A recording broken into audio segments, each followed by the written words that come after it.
Alright, I'm going to explain why the reversing entries have to be made to prevent double recording. Now, I just copied the example from your note down. So, again, we purchased we obtained a loan on October 1st, 2008 that's going to become due on March 31st, 2009. And we're going to assume that $225 worth of interest has accrued at the end of 2008. So we're going to make our adjusting entry, right? So interest expense debited for 225 and interest payable credited for 225. So I'm just going to go down to my example. So this is the adjusting entry that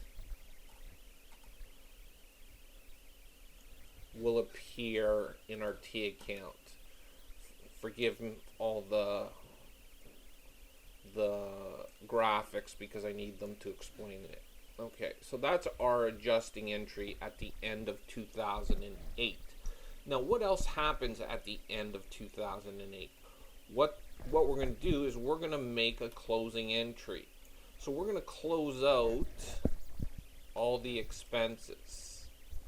So what's going to happen is we're going to close that account out, and that represents our closing entry.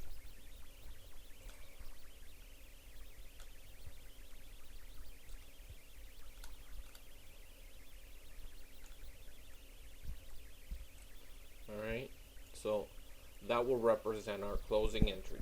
So at the end of 2008, you will have a zero balance in our T account, right? Now, that's what we have, okay? Now, if we don't make a reversing entry, what's going to happen is we're going to make a payment on March 31st of $450. Okay.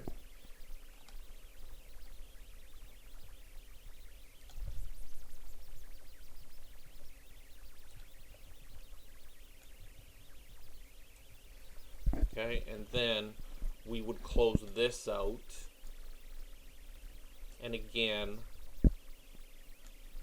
we would have a zero balance. But over those two fiscal periods, really what we've done is we've debited interest expense for a grand total of $675. This $450 in 2009 and this $225 in 2008. So the grand total of $675. Now, what we're going to do is now let's make a reversing entry and see what happens. Okay, let's get rid of this for a second. Alright, so this entry would still be the same, right? We would still make an adjusting entry of 225 at the end of 2008, okay? And we would still close that account out in 2008. So this will not change. But what we'll do is we will make a reversing entry.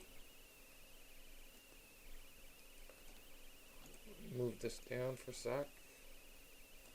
So at the beginning of 2009, we'll make a reversing entry for 225. So interest payable would be debited for 225 and interest expense would be credited for 225. So interest expense would be credited. That represents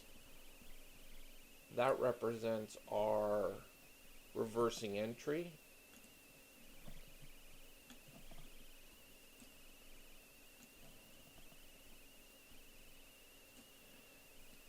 And then what will happen is in this account, okay, assuming that we don't have any more interest expense entries, okay, in this account we will have a total of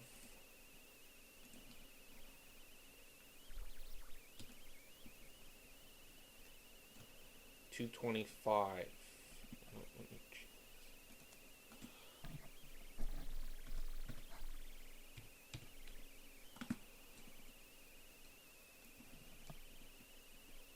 Right?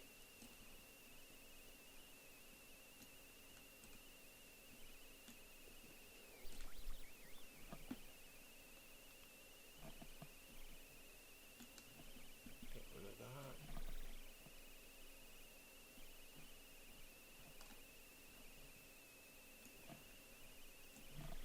So if we look over a 2-year fiscal period, because we made that reversing entry on the first working day in the next fiscal period, look what happens.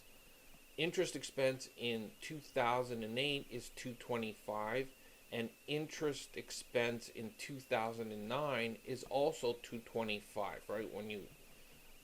When you total up this T account, so interest expense and interest payable, or sorry, interest expense is going to total $450 over a 2-year period, which is exactly what we want. And that's why, okay, that's why we make the reversing entry, right? To prevent that double recording. Instead of having interest expense equal to 675, it's equal to a total over a 2-year period of 450, which is exactly what we want.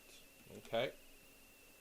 Now we would just close this out at the end of the fiscal period, right? So this would be credited for 225, and we would end up with a zero balance in 2009 as well. Okay, so I hope that helps.